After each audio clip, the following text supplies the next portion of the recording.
What's up, guys? My name is Austin. We're live here on the All or Nothing Show, episode 91. You do it way better than me. I know. So, what's up, guys? It's the All or Nothing Show. Name's Austin. I'm your host. Got Brock, obviously the guy, and we got a special guest, Abby. Hello. Thank you for coming on, Abby Abby. Cain. I like the short name, like Boom Boom. You know, like I've always felt like my last name is too long. You know, like Maddie thinks, oh, it sounds cool. It's like royalty sounding. And I'm a Covington. Like I just want like Brock Boom, like something short. You know, Page. Abby Cain. Yeah, Austin Page. Yeah. Brock Covington. It's When like, I think of Cain, I think of Big Daddy Kane for some reason. Big Daddy. I don't know who. I don't. Mhm. I think that's an old school rapper or like hip hop Yeah, it artist. is, but it is, yeah. when I hear the word Kane, I'm like Big Daddy Kane. Yeah. I've gotten a lot of nicknames throughout school or whatever. Yeah. Some of them weren't. Hopefully that good friendly. ones. Yeah. I know. No, the cocaine one really sticks out. Cocaine. Oh, Oh. Yeah. I would- And I then like didn't think Candy about that one. Cane. That was like Candy Game. That's the exotic nice one. name. Yeah. Exotic stripper. Yeah. Exotic dancer. Cinnamon. Yeah. Yeah. But yeah, thanks for coming on. We'd love to obviously start off by saying I wanted to dive into social media because we were just talking about it. And I think it's a great way to maybe kick it off. You've been crushing on social media Thank you. lately, I believe, right? Mm-hmm. I'm not the end guy on knowing what's crushing, what's not. But obviously you're growing pretty quickly, and it's awesome to see that. But what we were just talking about before the mics came on was gorgeous, gorgeous girls. Right. Tell us about Mhm. that. What's the dealio? That was more so a trend on TikTok I saw, and more of like obviously the female population doing that. Honestly though, that was a really, really short trend that I saw happening. And I was trying to explain it to my parents the other day too, but they couldn't grasp the concept. But the one video that I did, it was about eating and fueling your body before you work out, but that video did get some backlash from a lot of people, and I was trying to like contain What kind it. of backlash? Yeah. Because so correct me if I'm wrong. The concept between gorgeous girls is more like it's like the good girls, like the smart thing to do, like people that it's kind of like the optimal thing you should do is blank, right? Like that's Right, essentially what you're yeah. pairing up the phrase with is like something that you should do, like gorgeous girls. You like keep track of their macros, or so, it could be something like that, or gotcha. or get good sleep, right? Gotcha. Yeah. Or are disciplined. So it's something that it's good. So you got backlash for saying that they fuel before a workout? Yeah, so a lot of people in the comments were like, I do intermittent fasting, or some people were like, Oh my God. I work out at like 5 in the morning and you're telling me that I have to eat before I work out. And I was like, I mean, I did 5 a.m. workouts too throughout high school before class started. But like simple as like eating a banana that I said to them, but I was like, I'm not telling you that you have to eat before you work out. I was Yeah. just encouraging. I don't know if Those- you're the person, but one thing that you've obviously already ran into with social media, but everyone just has to accept is like people will look for any reason to disagree, to complain or Yeah. something. It's like, oh, well, my scenario is special, and no one understands what it's like to be me or work my job. It's like, well, I've gone to school, worked 2 jobs, and still found time to work out at 10 p.m. You've gotten up early, still found time to eat food. It's like people just look for like, well, my scenario is special because, and it's like, no, sure, you might have something that's like difficult, something that's an inconvenience, but it's like there's always somebody out there who has a way worse scenario that is still Exactly. getting it done. And I saw something the other day that was to combat that idea that like, oh, somebody has it worse. Like that's called toxic positivity. It's like, we got to stop making up terms out here. It's like, yes, relatively to you, you might be dealing with something that's relative to you very difficult. But still, at the end of the day, if we're just making up excuses and calling it toxic positivity and like patting people on the back always, it's like at some point, you got to just take responsibility and own shit. And then the real question is, are these people that are saying toxic positivity, are they truly happy with themselves in the scenario and the excuses they let sort of, I guess, approve their life? And I do want to let you talk. 'Cause Yeah. we have you on the show for a reason. Yeah. But the one thing I'll say, too, is with negative comments, it's like these people don't actually want to have their opinion changed or have a productive conversation. And even if they did, the comment section is an awful place to do it. Like, I'll get stupid comments on, like, old running reels of me. I'm not a good runner. I'm not an experienced runner. But they'll be like, you run like a girl. I got that one yesterday. Or, why is it efficient to have your arms and legs move like that? Like, guys, I don't have perfect running form. I've been a lifter for 7 years. I'm 185 pounds. I'm not a 140-pound runner. I'm going to run different than how you're used to seeing it. And do you really want to have a productive comment? Or, like, if you really were concerned and you were positively trying to help me, you direct message me, you know? Or if you're unsure if that's the efficient way to do it, you'd ask it in a different context or different saying than saying, like, like almost degrading you or like degrading, like. But like years ago, Brock would have like tried to argue with him and stand up for myself in the comments, but I'm like, just delete it, because then you look stupid to your followers, your friends, your family, brands. Like, what is Abby doing? Like going back and forth with this person arguing, you know what I mean? Yeah. So, I only responded back to this one person because she was taking my video out of context, which is something that also really pisses me off.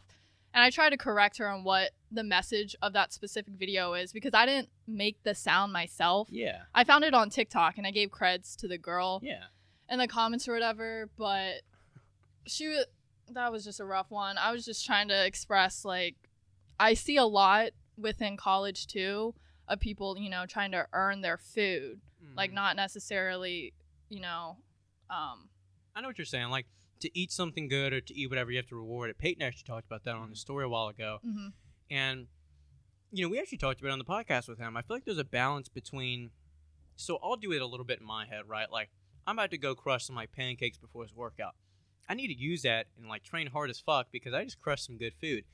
I think there's a fine line between an eating disorder and, you might have more input on this, but like an eating disorder as far as, you have to earn every meal, you're like stressing about it. There's a difference between that and a difference between like almost bribing yourself to like a reward kind of system, right? Right? So like if you meet a goal or you crush a workout, you'd be like, damn, okay, I worked hard, I burned extra calories, I can like deserve this milkshake because I trained hard. So it's almost like a reward system, you know what I mean? Yeah. Well, versus there's an purpose to it, for your sake, and obviously probably all of our sake. Like we eat X amount of food or this food, calorie wise, to perform, to have fuel. I think some people just don't know or have purpose with what they're doing in their life, and they just see that, I don't know if food is the enemy when it's truly not. If you use it correctly, it's gonna either grow you or make you hate yourself. Depends on where you look at it. I definitely had both of those sides before. Yeah. A couple months into lifting, I finally I downloaded MyFitnessPal and I started tracking my food because I realized now, like, after tracking during those times, I was under eating like a crap ton. I probably ate like less than 1,500 calories, which is not like sustainable at all. And then I really wanted to focus into like just like improving a lot more, but after time it got really stressful for me.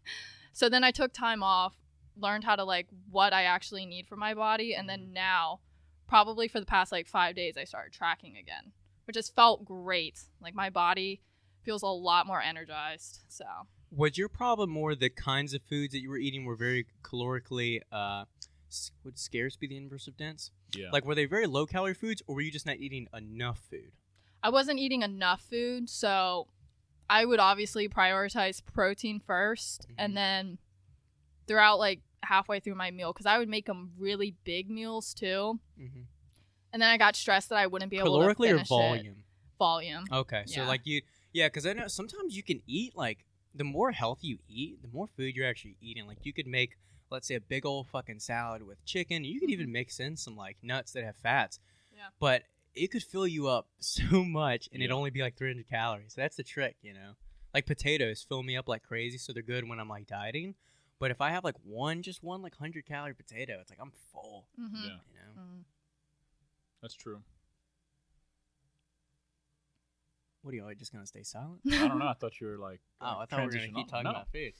Well, I guess that answers the gorgeous, gorgeous girls context because I am not in the TikTok world. I don't try, but I want to do it. My thing is, and I don't know what your thoughts are on like TikTok versus Instagram, but I feel like, yes, for a long time, it was iffy on like, is TikTok going to be a thing to like really focus on? I kept saying that for the past like 3 years. I still Yeah. say that because I think I have like a self not hate, dislike towards it, and I'm like, it's eventually just gonna kick the bucket. Instagram's too big. It's so fast. It just everything comes and goes as far Yeah. as trends. People can blow up so quick, but then they're only popular for like a week or two. It's fascinating. There's a lot of opportunity there, Yes, but I just don't feel like it's something that I can be my authentic self on, if that makes sense. it's such a different context of posting, context of content too. Like you have to, for you to do well. Obviously, you either have to have a crazy niche. You have to look really weird, do something weird, or you have to be able to keep up with the trend. And those things you're chasing a fucking rabbit on those because those things are fast. Like we've mentioned, those can come and go within a day. It is frustrating too because If you don't hop on the train early enough, it's already gone. Yeah, but just the part where it's like you're too busy like filming for other stuff too. Like the podcast takes time for y'all, like working out, doing your own Instagram posts, YouTube videos, and like you have to watch TikToks in order to like figure out the trends. Research, Yeah, and so that takes extra time too. I'm like iffy about TikTok still though. Like I'm not consistent on that. None of your Instagram like reels, because obviously reels and TikTok are like the same format. Yeah. Mm-hmm. Those haven't really translated over, as much as engagement wise. Like, Because don't you probably post your reel straight to TikTok or Saying, vice I guess versa? if you post them on both platforms, which does better? I think is what he's getting. Reels does better for me. Yeah. I had one video blow up to 3.8 million, and that's really where it just like on Instagram. shoot off. I think I saw that one. Yeah, you crush on the reels. What was that? It was like remember? what sentence motivates you the Sometimes most. they're kind of simple. And it's not like a discredit No, to you. yeah, but no, they sometimes are. they're really simple. Like I saw you had one that was like my favorite bicep finisher. It's like 400,000. I'm like, Yeah. damn. Yeah, no, simple stuff like that. Damn. And Yeah. like, how many followers do you usually gain out of like a post like that? Hundreds. Damn. Hundreds. That's crazy. I've never had hundreds. I've never had over 10 followers join in one day. I've been extreme. I was showing Maddie the past week and a half for some Yeah. reason. Been crushing, even like leading up to the Colorado trip. And then those pictures are obviously cooler. Different Yeah. hashtags are doing well. But most of my posts have been getting. So I normally used to get like anywhere 180 to 280 on a photo, right? If it's good, closer, higher end.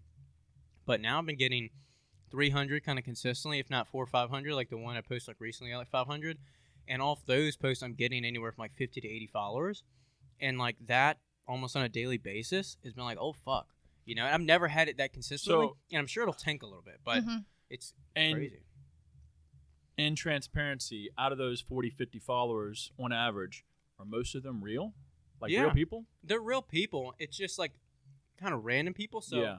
I get like they aren't like true following, like sticking to you like because it's Brock. But like, obviously, hopefully the more they see you in their feed, the more they'll get to know you. But yeah, so I'd say I just like, didn't let's know say if there's, 50. like, bots. Let's use an example. Let's say 50. So you're saying I got fake followers? So let's say I got 50 followers from a photo, right? Maybe 10 of them are like actually super interested in the content. They're like runners themselves or whatever, lifting whatever.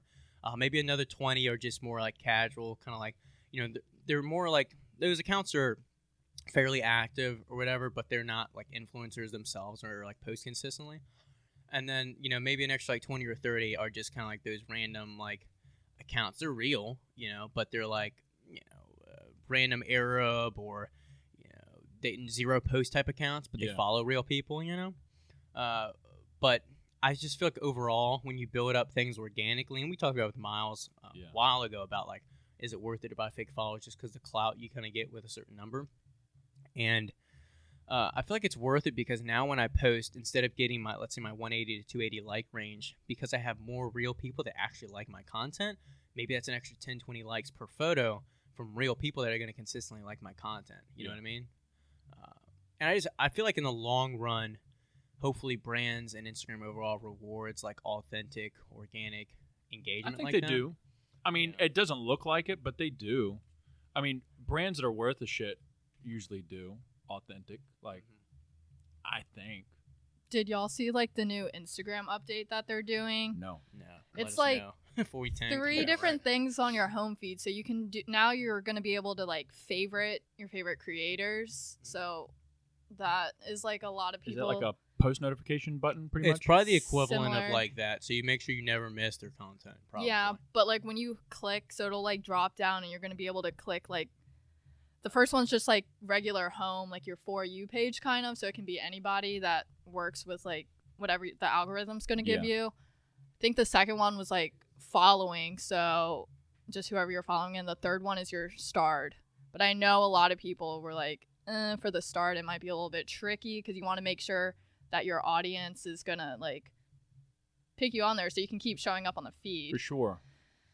I get that. So like instead of like a post notification, it just gives you an alert when somebody's posted. It doesn't let you see it automatically. But with this scenario, it's gonna show you it every time they post, whether it's chronological or not. Like so you won't miss their post. Yeah. Gotcha. I feel like that's really good for the brands. That is. But for individual creators, because there's so many out there, I feel like that might be a little. You know what rocky. I hate is all the sponsored posts. Like I feel like it used to be really rare. Like maybe every 5-10 posts you get an ad, but now I feel like it's like user ad, user ad, user ad. You know, it's like every 2. Yeah, it's really consistent, and it's tough because, as like trying to reach your followers, a lot of times they miss it, or you know, even yourself, you're just getting bombarded with shit. And I hate it because I still have like the automatic involuntary, you know, everybody does, I think, when you see it, like or not even like it. When I see the sponsored ad, like I'll swipe past it, like get to a real post, and I see, like I can immediately, you can tell usually, and it's like swipe, which is like an unboxing or a product shop, and it's like I can tell automatically most of the time that they're sponsored, and the fact that I do that just gives me less hope that like sponsored ads would be something I'd want to do with Gym Flow. Or like focus really hard on, because I don't myself realize how fake they are. Or like I realize it, I'm like, skip it. And if I'm doing that, I'm sure everybody else is doing that, right? Like, but then so many people tell me. A lot of people don't. A lot of people do look at like them. Jake buys off fucking shit all the time. Jordan says he gets hit all the time and buys shit left and right through sponsored ads. I'm like, man, I've never bought from a sponsored ad once. Well, I've always talked about it with a friend of mine because we're the type of people to notice detailed edits in a YouTube video that most people just, blatantly don't notice because we edit ourselves. We're the same guys that will scroll past advertisement. We know when we're getting advertised to on a podcast or something where someone sneaks in it, some verbiage. And most people, they don't notice it. They just they're not like zombie mode, but they're kind of just taking it in. They don't realize when an athlete's obviously getting paid to push Gymshark or push a product that they don't really use themselves. They're reading almost like a script or mention these in your caption type of deal. But most people just don't pick up on that. But Abby, you've been lifting for how long? A little bit over a year. Okay, a little bit over a year. I wanted to get into that and ask you kind of what got you into it. How were those kind of first few months as far as maybe style of workouts or things you kind of did get were funny or goofy? And also not to make it too big of a question, but who were the first kind of leaders or people you looked up to as far as influencers or athletes or whatever? Those are great questions, but I probably will forget them as I'll I bring them start up. talking. I guess start with basically how was getting into it. Yeah. So I was a competitive dancer throughout high school, so I stayed very active. What kind of dance? Well, since I with my program, you had to do all styles. So I did tap, jazz, ballet, point, contemporary, hip hop, all of those. And it was really good for me, but I stopped junior year of high school because I just I just wanted a job to make money, so I had to push that away. I did that too with baseball. I stopped after freshman year, started working at a gym, focused more on bodybuilding. I was like, Yeah, honestly, I also injured my back really bad during dance, and I was kind of afraid to keep just going with that because it put me out for a long time. But so I guess I went to the YMCA and I just did basic stuff, but it was the cardio shit. And then probably the beginning of freshman year of college, I started actually consistently going, but I would just do the machines. I didn't know anything. I didn't follow people on Instagram. I kind of just went in there just doing whatever, which I feel was a big mistake because looking back on it now, I really wasn't doing anything productive. Everybody, I think, goes through that, though. Yeah. Just a little bit of that exactly. Emotions. And then I actually started lifting weights, and I went with my brother a couple times because he was serious about it throughout high school and a little bit of his college days. So I'd kind of just send him videos and he would give me form corrections. That was mostly everything that I did. And then I guess after a couple months, then I finally like made progress and I made the Instagram account or whatever. And then I started following people. And that's really where I learned most of my information from. But at JMU, though, I didn't like touching the compound weights, like squat bar or benching. I was so afraid of that. So I would just do dumbbell exercises, And then my friend Marcel, he finally introduced me to benching and squats and deadlifts. And that's really where I started consistently like figuring it out and learning more. Could I pause on that? Because I liked what you said that you were sending your brother videos of your form. Because when I first started lifting, I didn't have someone to send videos to, but I was constantly videoing myself, not for posting at all, more just for myself to look at my form.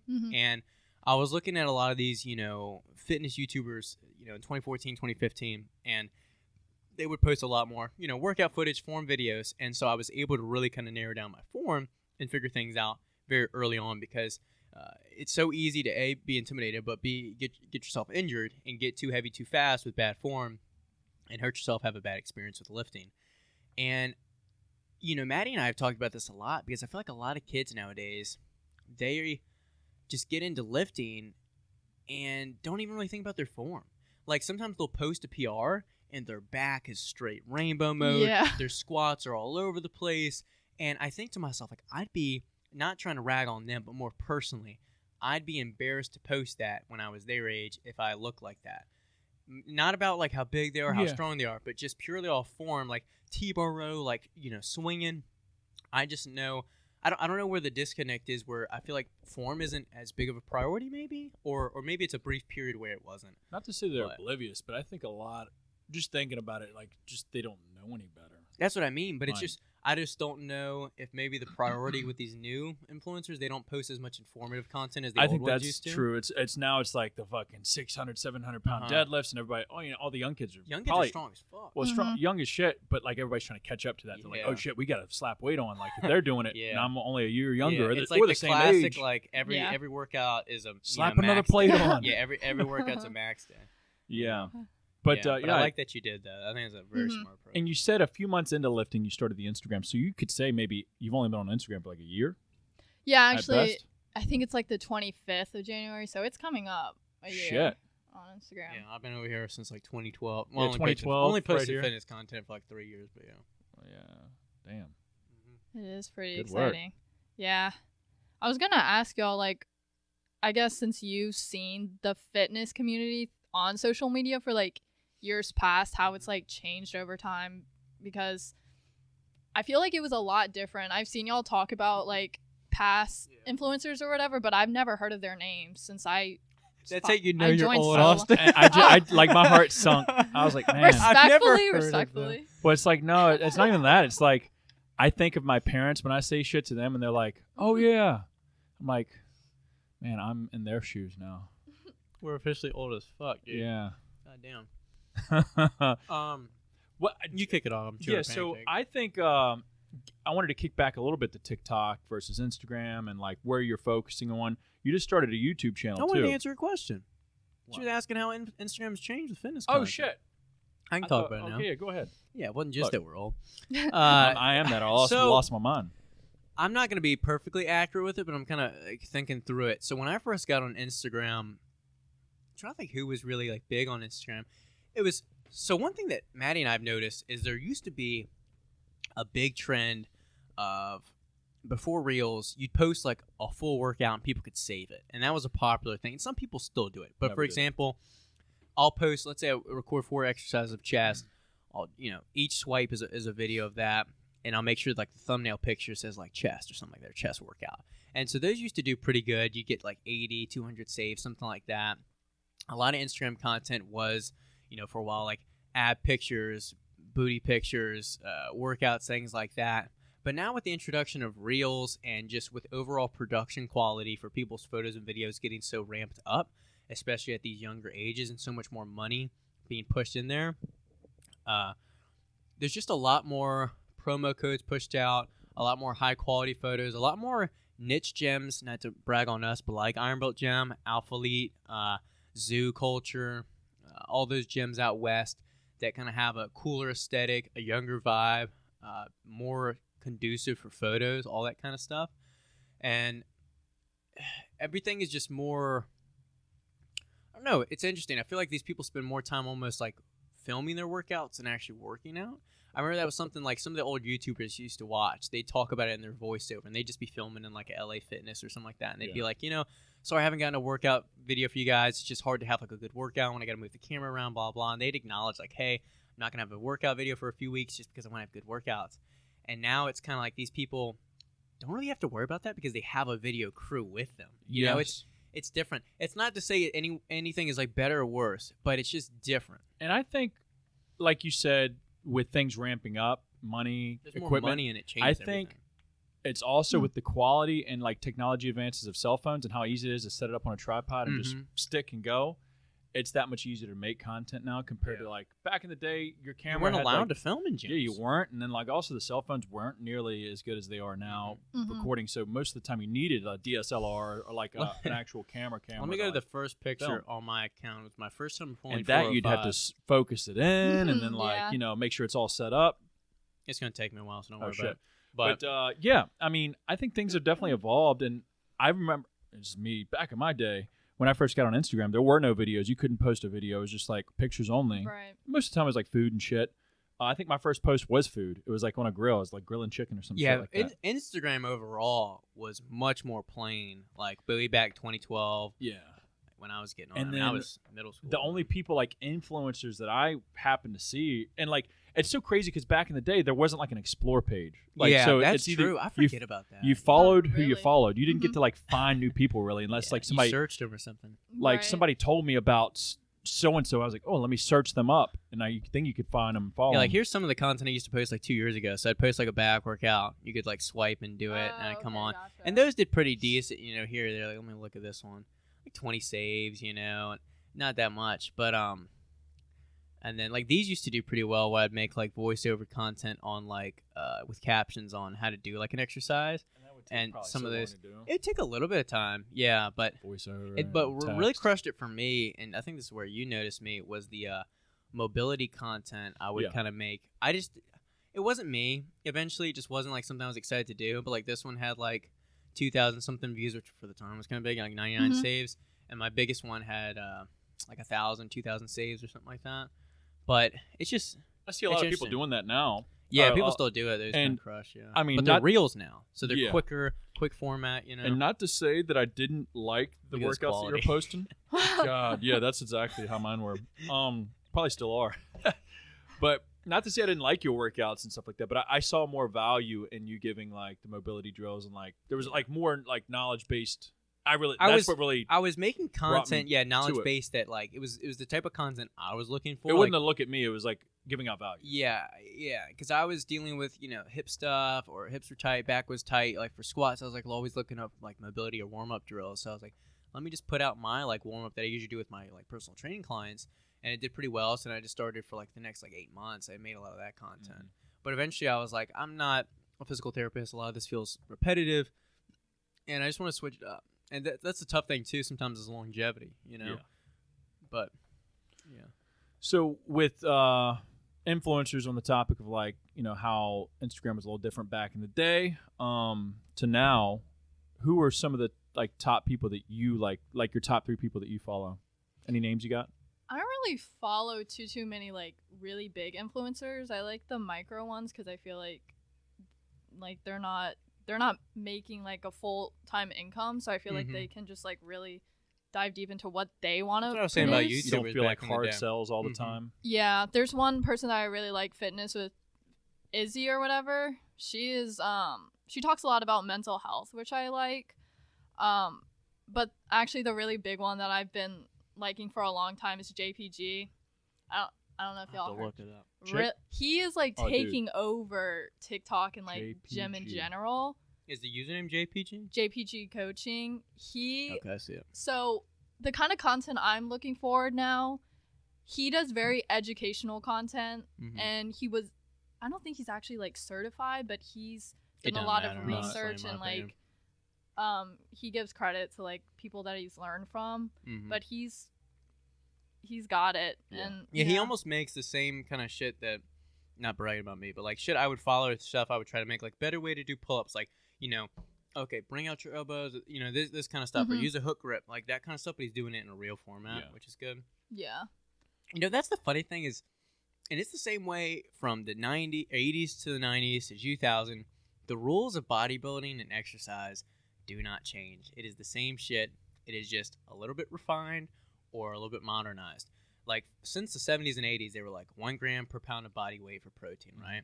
And what do they do now? 1 gram per pound of body. Oh, they'll say scientifically 0.8 per kilogram, but it's roughly 1 gram per pound body weight. And it's funny, you know, same deal with exercise. What should you do? Compound exercise, what they used to do. Compound basic exercise, dips, pull-ups, pull-downs, you know, all this extra shit, all these extra machines, they're great, but at the end of the day, it's almost like rinse and repeat. Like you're trying to reinvent the wheel. Yeah. The wheel works. It's good. The wheel does work. You know what I mean? Yeah, and that's what I'm saying too. It's like there's already the content showing you like how to properly back squat. That's why I'm not going to make content like that. Yeah. But like JPG, a lot of people, and I saw someone actually do it literally yesterday. Everybody calls it like the JPG lat pull down because the way he discusses like how most people do lat pull downs is that it's not actually targeting your actual lats. So he does it this other way, and everyone just says, "Oh, hey, you watch JPG," when they see him do that. Yeah. What do they do? So they grab like just those single hand clip-ons that you do at the cable machines, and so you're not. No one attack me because I'm gonna explain it really poorly myself. If you want to see it, watch the video on YouTube. She'll kind of visually do it. Yeah, because it's the way the line of like your back pulling. position. Yeah, so like when the lats, it's like up down. Here I go. So stay more And then- upright. Yeah, and then pull, so it's like in that same. Plane of motion. Okay. Yeah, that was poorly explained, but with a single handle, not like the bar. Okay. Yeah. Yeah, if you literally look it up anywhere, like JPG You know what it reminds lat me pull of? down. Do you know Hypertrophy Coach? Yeah. That guy? Yeah. I think it's like the younger version of that guy. Okay. So there's this other guy. I think he goes by Hypertrophy Coach. Yeah, it's right? hypertrophy coach. Is his name like Joe? Yeah. Joe Bennett. Yeah.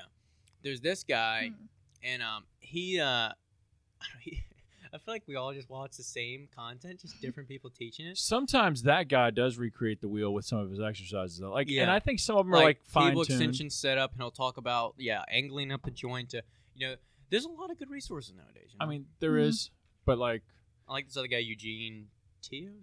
I guess it's me personally. I don't like having to take time to set shit up, and like, if I'm gonna do curls, I'm gonna do bicep curls. If I'm gonna do this, it's gonna be like basic. And sometimes And the slight change of angle and extra tension, is it really gonna make more than like a few percentage points like better of a contraction? You know, you're kind of like, what do you call it, getting down to the, you know, gritty details of something. And sometimes as a beginner, like your first 5 years of lifting, it doesn't really matter, to be honest, but it's still nice to know. Like, I don't knock these at all. No. It's kind of like, for example, the people that are like have their meal prep done out and they're not even doing a show. I'm like, listen, I like it.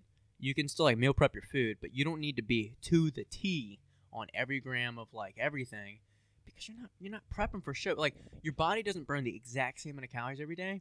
So you being like 50 to 100 calories off, you know, a couple of days of the week, it's not going to be the end of the world. You know, you're still going to like be on track for your goal. You're going to be good, you know.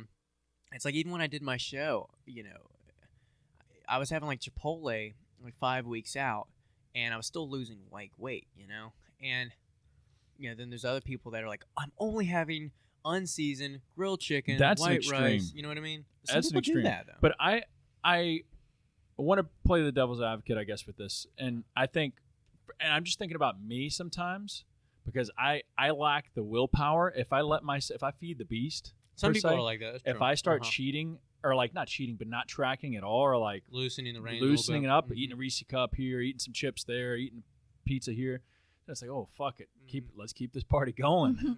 So.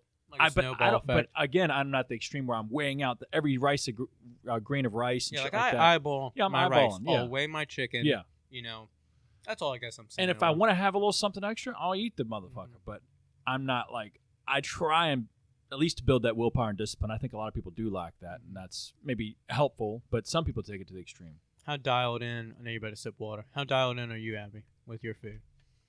Well, like Because you're flexible dieting, right? yeah, Or, I did intuitively eating Mhm. for like the past couple months, which has been nice. Now, as far as tracking though, I mean, I normally track like my breakfast and lunch because that's what I make myself. But for Mhm. dinner, I don't. Since Keep it up. my mom Yeah. makes it. Yeah. That's what I did in high school. I had my breakfast, lunch were pretty consistent. My snacks had all that plugged in. And whether mom's making lasagna, mom's making spaghetti, or I keep using pasta examples, but whether she's making chicken pot pie, I'm like, okay, I keep that flexible. And even to this day, like Maddie and I do that. We have our meals, we have our meal prep like rice, chicken, or whatever.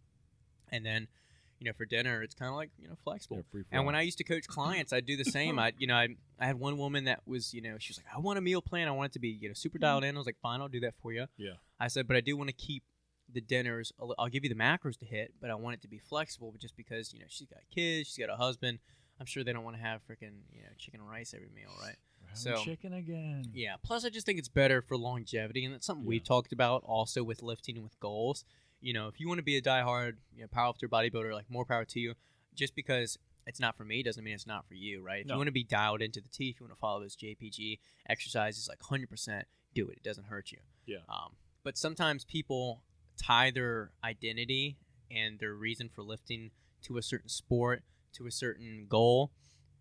And when that goal withers, whether they, don't do well at the show, or they don't, do the meet, or they get injured, their whole habit of going to the gym, their whole reason for like lifting's almost like, gone.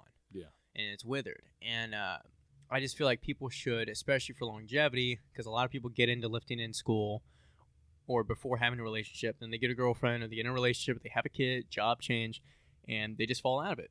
And you need a rigid reason for doing it that's more than just a very singular purpose, if that makes sense. Of course. I've realized that the more, I've been lifting for some time now, but I realize that. Definitely realize it. Especially once you allow yourself to dabble a little bit in something else and you realize, damn, there's a whole new world out there. Yeah. So what is your, I was about to ask. Yeah, we'll put the pressure on you. What do you feel, and it doesn't have to be perfect, it can be whatever we just talked about. Mm-hmm. But like, what drives you, I guess, to keep with the gym? And do you have any specific kind of goals that you're working towards? Kind of right now, I'm just trying to gain weight as much as possible. I think it was a lot easier last year because we were stuck in COVID, so we'd just be in our dorms all day, and the only time I would pretty much leave was to either go to a dining hall or go to the gym. But like this year, with the amount of walking I've been doing, it is extremely difficult to keep up. Yeah. I've kind of been like planning out how I'm gonna take this semester as far as like nutrition wise going, but I really do want to compete. That is something that I like really want to like test my discipline and everything like that. So my goals right now though is really just start bulking up. Bikini figure. Bikini. Okay. Yeah. Nice. Gotcha. Yeah. That's awesome. Yeah. So that's more of like, I guess you would probably agree, like a long-term goal. Mm-hmm. Do you have anything short-term as far as your strength? Do you focus more on in your training? I know you mix in bench, squat, these different things. Do you have anything you're working towards, whether it be like one plate or 200-pound squat, or is it mainly just physique and kind of the strength lies where it lies? Mainly just like hypertrophy and just like, I realized after doing squats and deadlift, I'm very like fatigued after doing them. Like is the that why rest of my why the workout, powerlifters rest for 10 minutes between sets? Yeah, bring the cookies. Oh my gosh. 12-pack of cookies we out found there. Yeah, for reference, we found a 12 16-pack cookies in our trash can. Oh my where God. the powerlifters go, and we know it's them. We it's know. not anybody Yeah. else, We saw the chalk on the box. Yeah.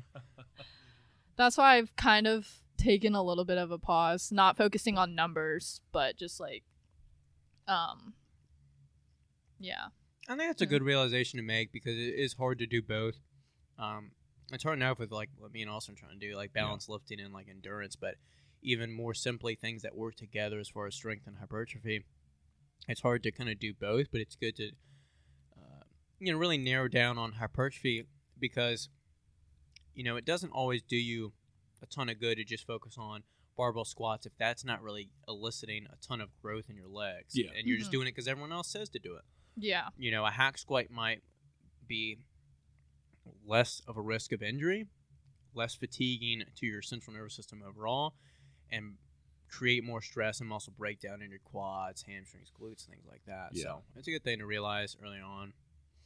Yeah, figure out what you want to do as far as your training. How many days a week are you lifting? What's your split like? 5 to 6. At school though, it's mostly 5, but I'm gonna try to get back into 6 because I saw a lot more progress when I was doing that, and my body was able to recover in time. So we'll see. That's what I noticed, and I feel like a lot of people.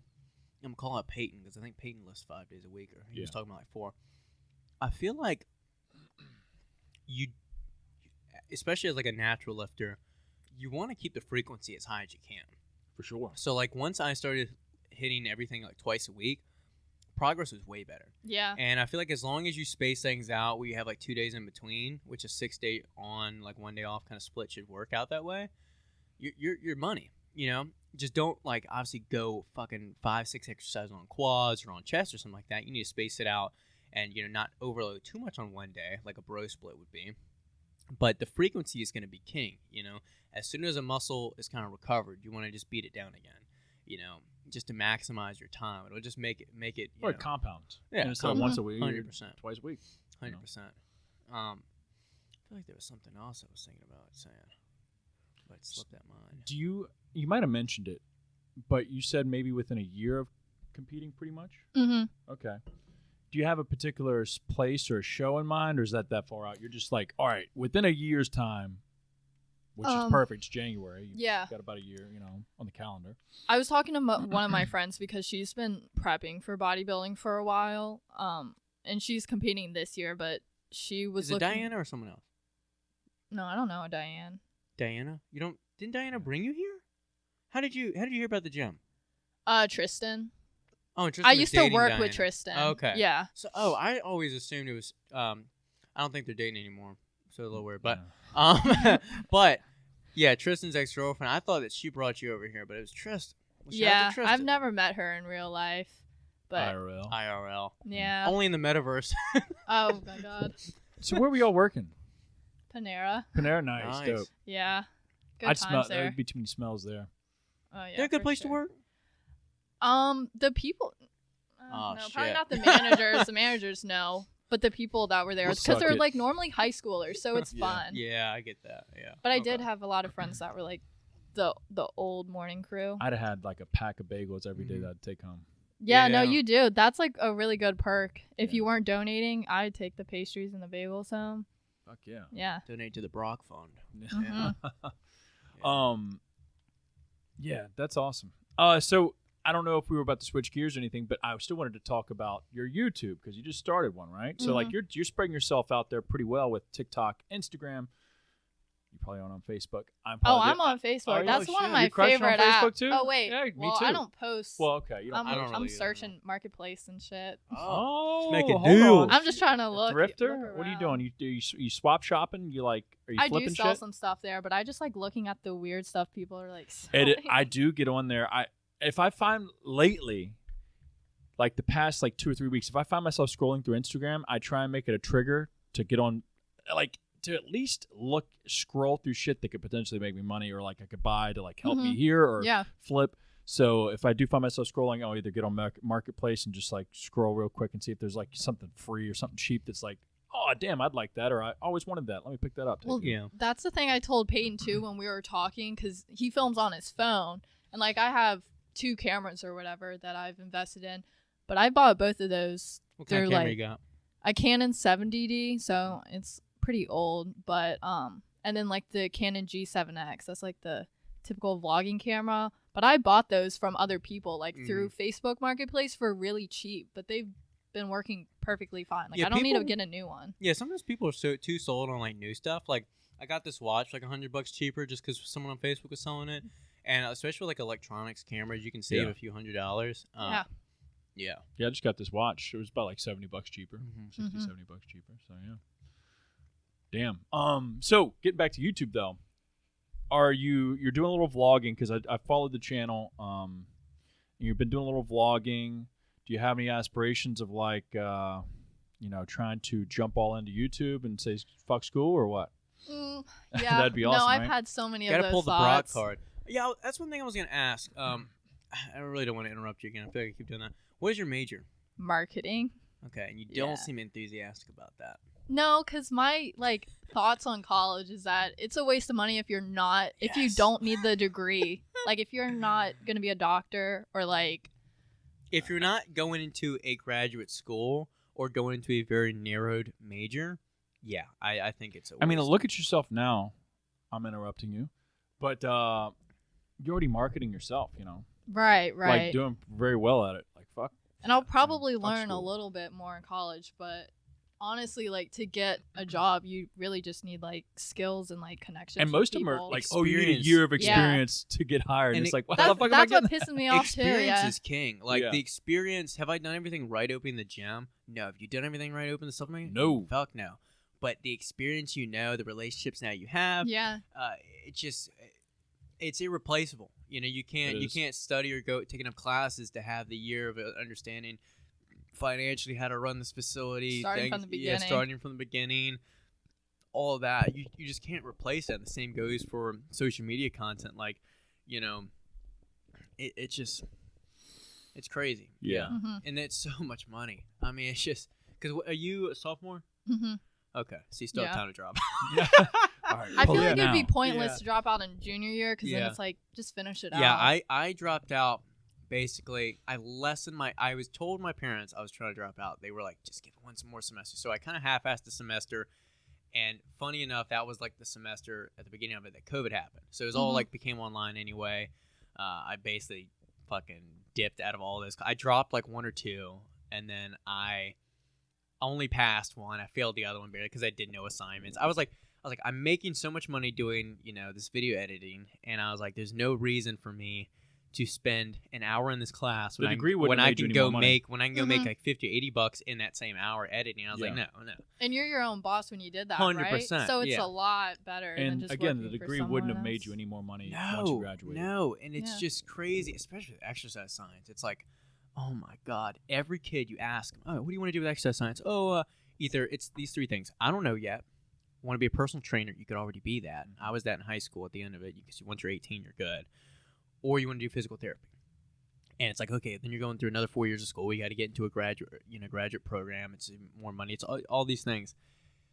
And it just blows my mind, though, that there's just so much attached to this, college thing. And I'm sure your parents are the same way mine were, where they were yelling at me, they were cursing at me, they were like, you're stupid, and who's gonna hire you? What if this gym doesn't work out? Blah blah. They just don't understand. Even when I had the income to show them, hey, if I just took this time, I was turning down a few clients at the time. If I could actually take them on for editing and work this, I'm good. I'm making Mhm. good money. And they still just you don't know if that's gonna work out. And, they just degree, right?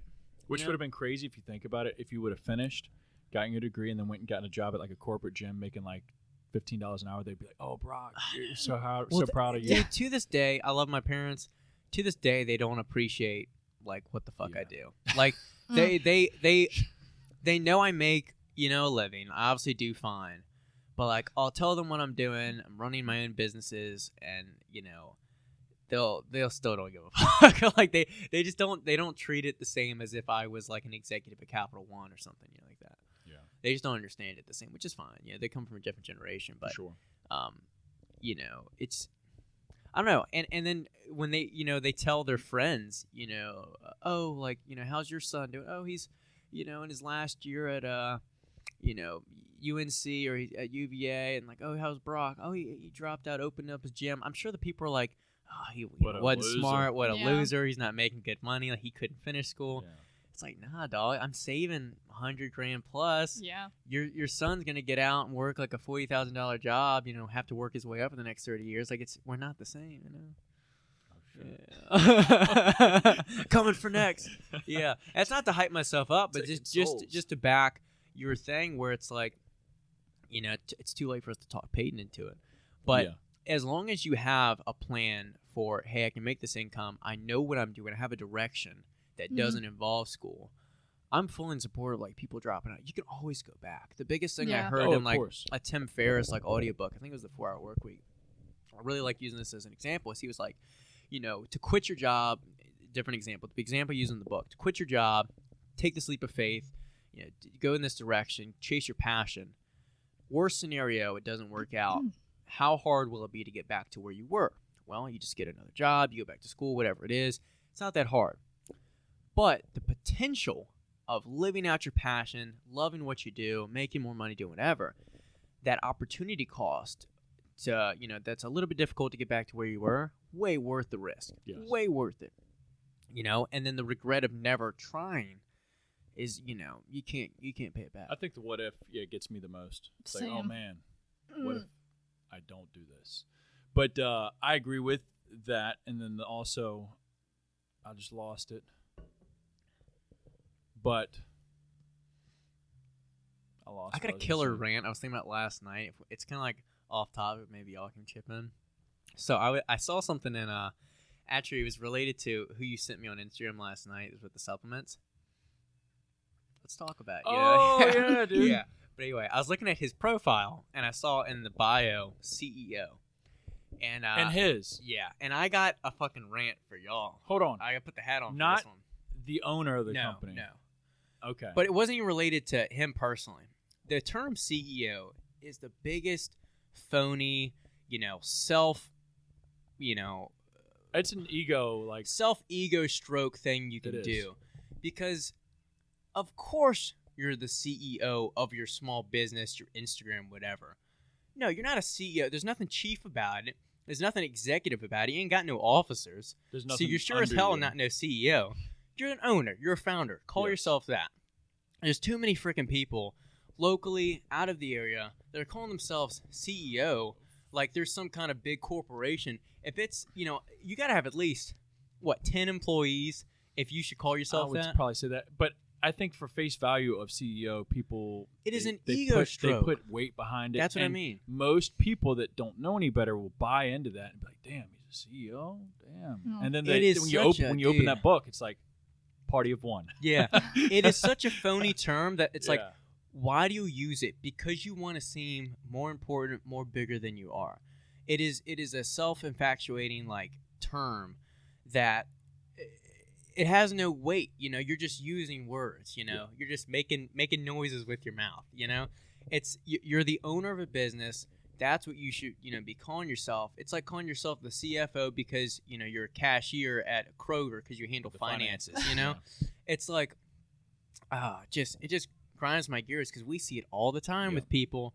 Oh, I'm the CEO, and you haven't even there's so many people that want to start a business and they think as soon as they create a LLC, it's like boom, look at me, I'm a CEO, I own businesses. It's like sure you do, but anyone can pay $100 and own an LLC. And it's not to hype up my business. I'm not over here talking about how cool our gym is or look at me.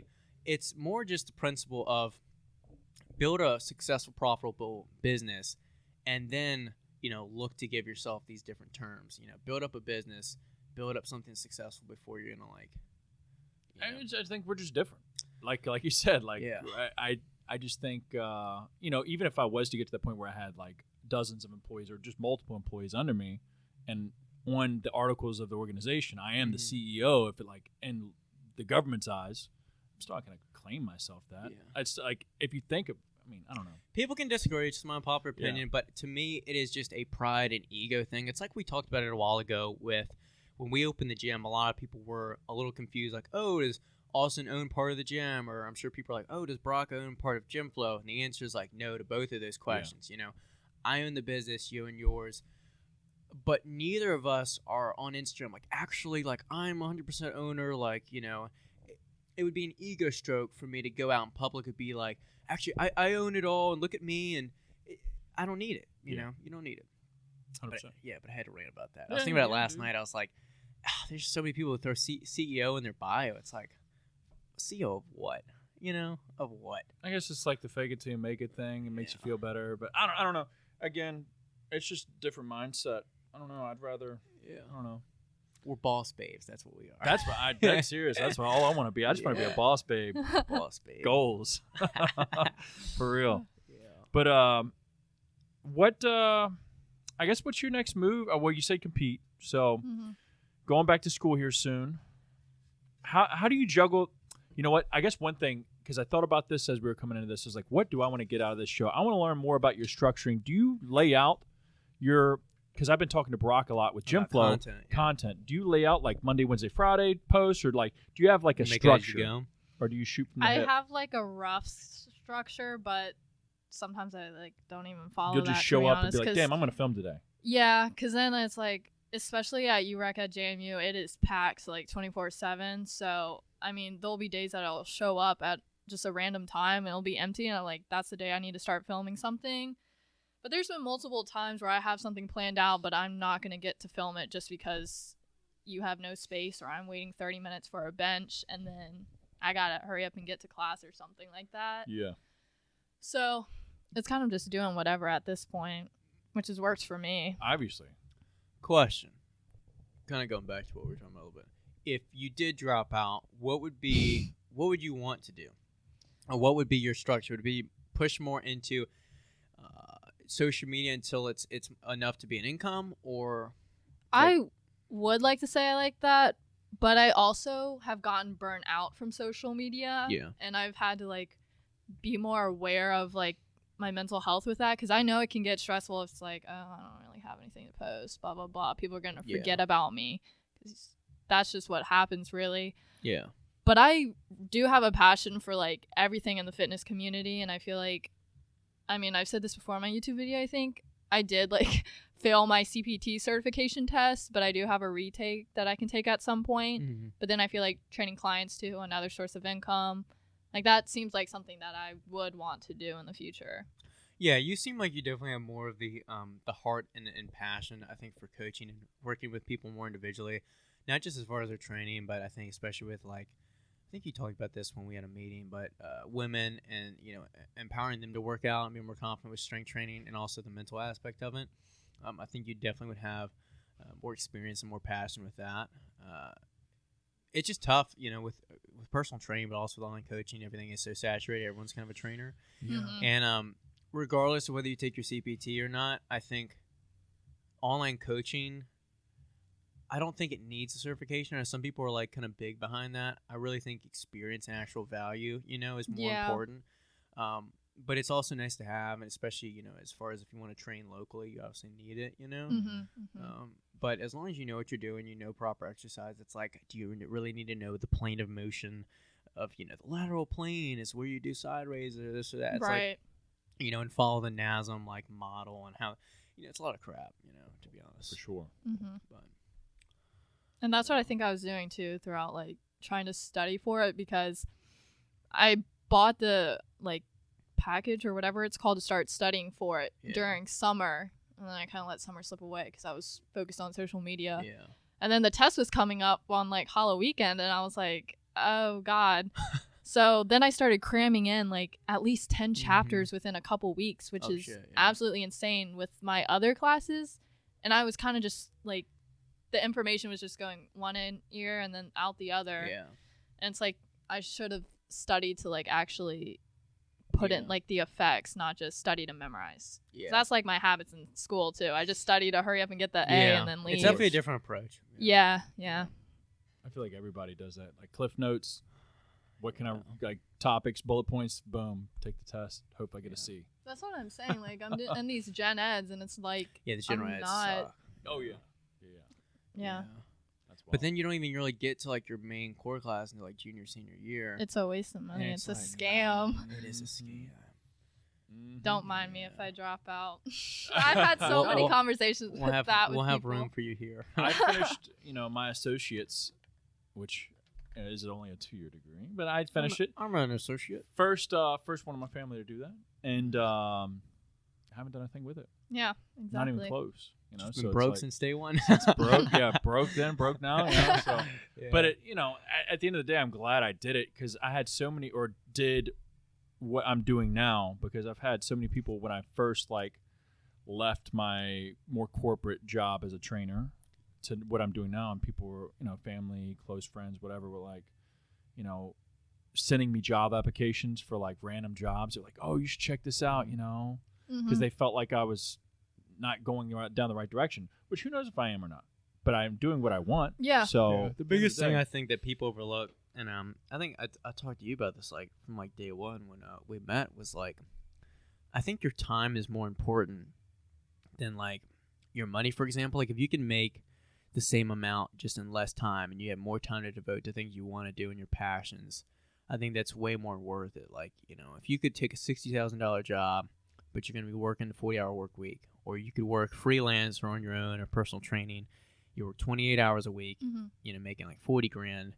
might be worth it, you know, especially if you can devote that extra 12 hours a week towards, you know, maybe a dream of yours, a different business or something like that, and that can eventually become your full time, you know. Of course, and there's people that do those 9 to 5s, 40 hours a week that wonder how I'm able to go ride, or how I'm able to like focus on maybe going down to this Airbnb and work on that, or like, you know, it's because I put myself in a situation to have a lot more free time, you know, not that I'm making. And it's not luck. It's a decision and a sacrifice. And it goes back to what we talked about when we started the podcast. If you don't remember, it's like, you know, you might have a different scenario in your life, but it's not my fault you're where you're at. It's not, you know, your fault. It's where I'm at. You know, it's your own decision to choose kind of your job, choose your life. You have to take self-responsibility. If you want change in your life, you have to make that change. Yeah. It's not just going to happen by prayer, happen just by chance. You got to take action. Because I'm in this group now, in this Facebook group, and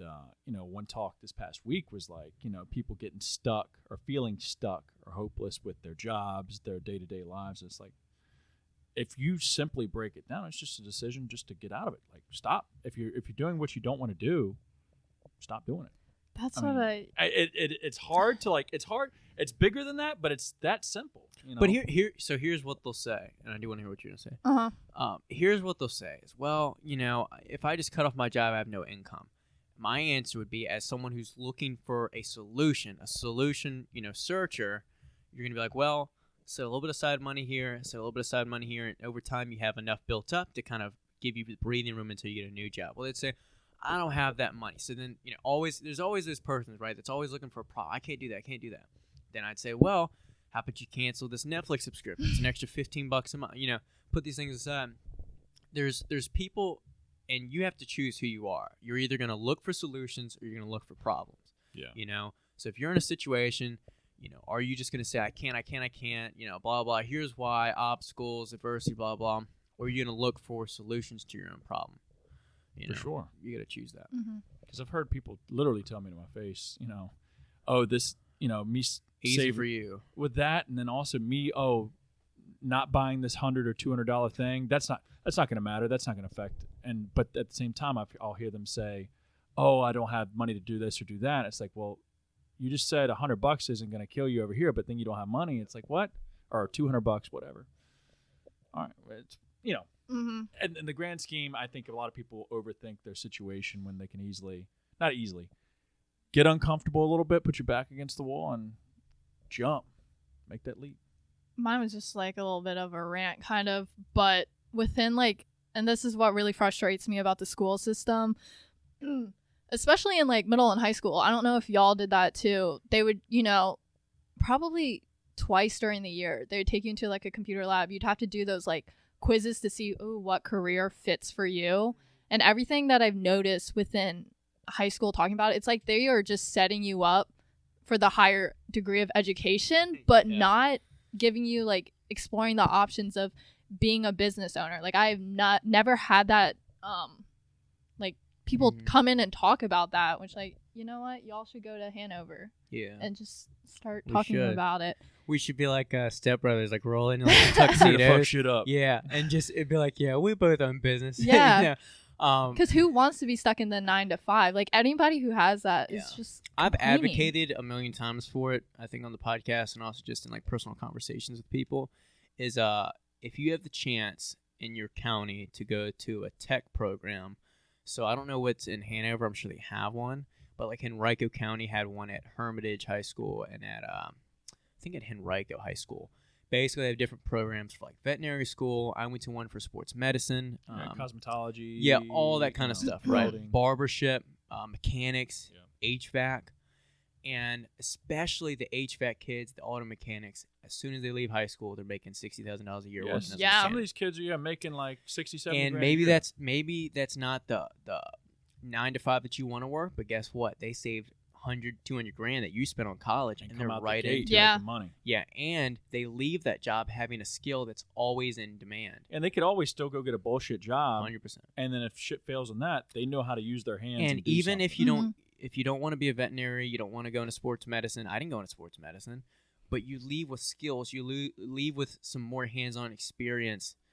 To Abby's point, that you don't get in algebra, calculus. Who gives a fuck? You know? Yeah, they want you to go fucking high school. Wants you to go like work at Amazon or Capital One or some shit.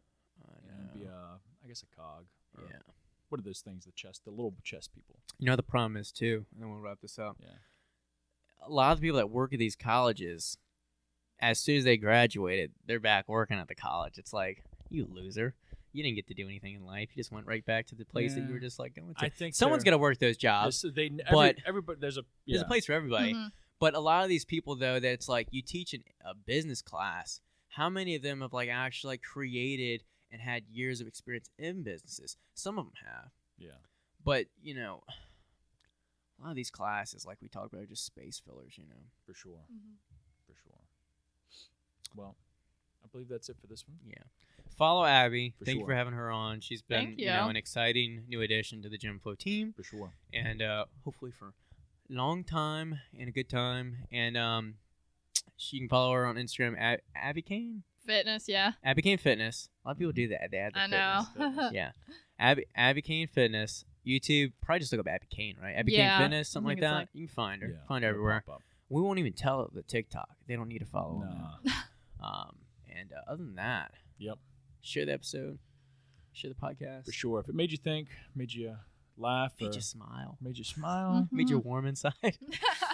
or made you feel lost. Yeah. Yeah. Or if you hate my rants and opinions, Yeah, you fuck can Brock. you can comment and bitch at me on Instagram. Brock likes nobody. Yeah. Yeah. Apparently. Yeah, everyone thinks I hate everybody. But follow us all in the description Maybe below. I do. And we will see you next week. See you guys. We're out of here. Bye. See ya.